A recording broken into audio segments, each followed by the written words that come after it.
Hi, this is Elena with Black Sheep 303 Creative, and if you watch my Elfie Selfie video, you know I've been getting some use out of my new Lawn Fawn products, so I had to make a shaker card using the Year 7 stamp set, which is a super cute, tiny little set with a pinata and a birthday greeting, so I wanted to do something fun with that.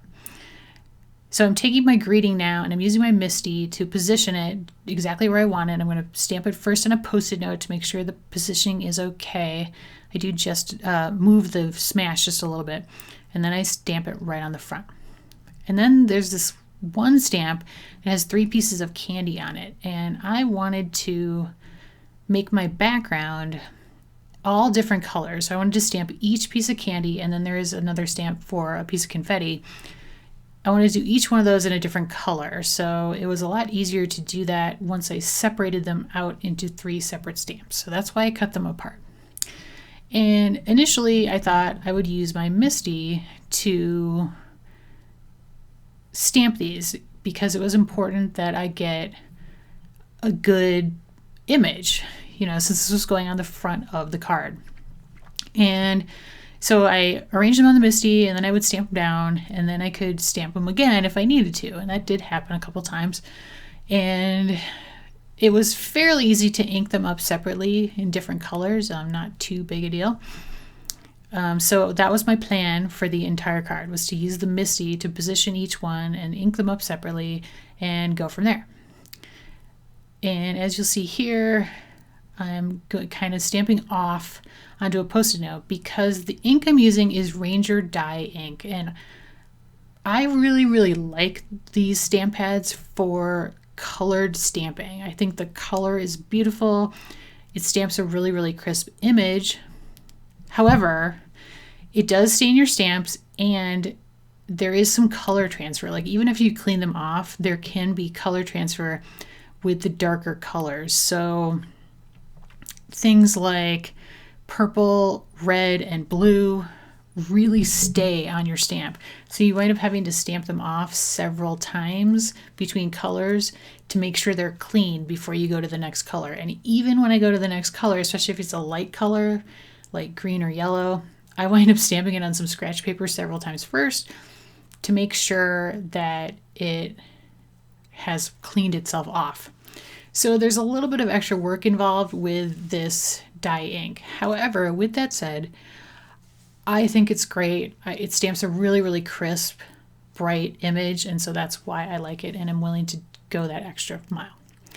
Now, as I mentioned, that the Misty, I was going to use the Misty, and I did it for about half of the card, but it was very time-consuming and a lot of work. And so in the end, I wound up just taking each individual stamp and stamping it with a small block and switching out each color as I went. It wound up just being a lot easier in the end, and luckily I didn't really screw up too badly on any of the stamping. So I think if you're going to do something like this, it's probably better to do it this way. The Misty is a great idea, but I think because they're so small and I was using so many different colors, it just was too time consuming to keep using it and moving them around and having to do all of that. If I'd only used, like, say 2 or 3 colors, it probably would have been a lot easier, but I was using 6 colors, so it took a while. Now, I punched the hole out for my shaker card, and so I'm using the leftover to stamp my Pinata. And I'm stamping my Pinata in Memento Tuxedo Black ink because I'm going to be coloring him with Spectrum Noirs, and Memento Tuxedo Black is alcohol marker friendly. So I'm doing kind of a rainbow Pinata. So I'm starting off with like a pink, but I want it to be kind of a purpley pink. So I started off with PL1, and then I added shading with BP2, and then a little more darker shading with BP6. Then I blended it back out with PL1, and that was just too pink, like really pink. So I grabbed my PL2, which is a purplier pink, and I went over the whole thing, and that purpled them down, and added just a little more shading back in with the BP6. Then for my orange, I did OR1 as the lighter color, and then I used CR10 for shading, and then I blended it back out with the OR1 again. And then I wanted to add a little bit of texture because, pinatas are all fringy. So I took the CR10 and I added some like kind of slashy bits to look like fringe, and I blended it just a little bit with the OR1 for some texture on that. Now I got a lot of bleeding going on because I really saturated the paper. But yeah, luckily my yellows kind of take care of it. So CT1 is the base yellow, the lightest one. And then I go in with some CT2. And the CT2 really works to kind of clean up that pink area as well as the orangey area where there's a bleed over. And then CT4 is like an orangey yellow, and so that really helped kind of blend the whole thing out. And also added a little texture. For my tail, I wanted some green. So I have learned through experience that my favorite combo of green to get like a limey green with Spectrum Noirs is CT1 as a base coat, CT2 for shading, and then some DG3, like just a tiny bit. And then you blend the whole thing back out with CG1. So that makes a nice lime green. My feet, I wanted purple, so I did PL2 as the base, added shading in with PL4, deepened the shading a little bit with PL5, and then blended it back out with PL2. And it is kind of a pinky purple, but not too bad. And I'm deepening up the shadows there a little bit with the PL5, because that PL2 does like to blend those darker colors out a lot. For my nose, I wanted some like blue turquoise to match my Caribbean Coast stamp color that I did on the front. So I started off with BT2, added some BT5 and then BT7 for shading, and then blended it back out with BT2, but that just didn't really blend very well. So I decided to go back with BT4 and blend instead, and so I went back and added some more BT7 and then blended it a little bit more with BT4, and that worked very nicely and got a nice blue turquoisey look going for his nose. I cut a ring out for the shaker portion from the purple paper in the Perfectly Plaid Rainbow paper pack from Lawn Fawn. That is the new plaid paper pack. Say that 5 times fast. And then I glued the ring down with my Quickie glue pen. Now I cut this out with the exact same die and then one size bigger. So I don't know why it doesn't fit perfectly around the opening that I cut in the card, but it doesn't. So I'm just trimming it down just a hair. So that was kind of odd for that, but hey, these things happen. And then I have 2 pieces of foam that I will use for my shaker. Now to adhere down my acetate, I have some real heavy duty Elizabeth Craft Designs double stick tape, and I am going to take my piece of acetate and just cover pretty much the entire upper back of the card. That's generally how I do it. And now I'm taking a glue pen and I'm gluing down my Pinata that I have fussy cut out, and I'm just going to seal him down there.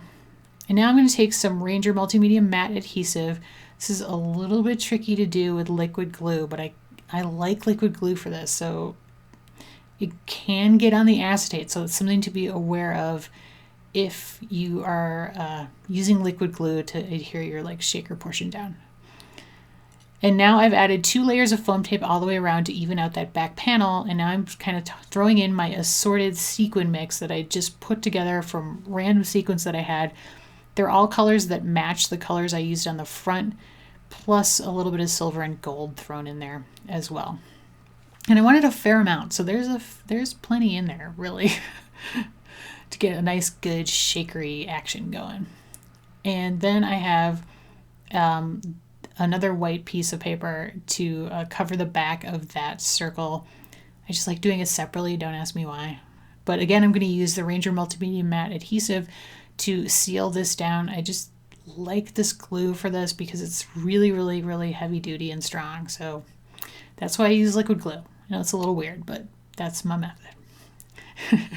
And I'm going to weight this down with that block until it dries completely.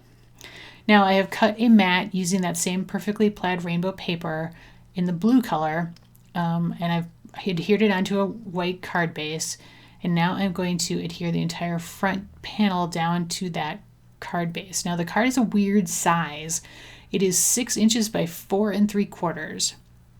But that was just what looked good. So that's how it turned out. I didn't really like my greeting in the end. I thought it was getting lost in the confetti. So I wound up stamping another one and putting it on top of half a piece of the blue plaid paper. And then of course, because you cannot have a card without sequins, right? I mean, every card needs sequins, in my opinion. So I had to add some sequins to the front. So I glued those down with Ranger Multimedia Matte, and that is the end. Now, I did want to point out that I wound up redoing my Pinata. You may notice here that he has a white border around him. And when I originally glued him down, he does not. I fussy cut him out all the way. And after living with it for a while, I just didn't like it. He didn't show up enough against the shakery background, so I redid him and gave him a white border. But I colored him exactly the same way, so nothing really changed. And with that said, I hope you liked the project. I wanted to show how you could make a really, really cute, really fun card using this one tiny little stamp set from Lawn Fawn. So hopefully I've given you a little inspiration. Thank you so much for watching. There is a supply list linked in the video description below and over on my blog. If you liked the video, please give me a thumbs up, and I'd love it if you subscribe if you haven't already. Here are a couple more videos that I have done using Lawn Fawn products. If you're interested, please click on either one of those. Don't we all love Lawn Fawn? Lawn Fawn rocks. Thanks so much. Have a great day.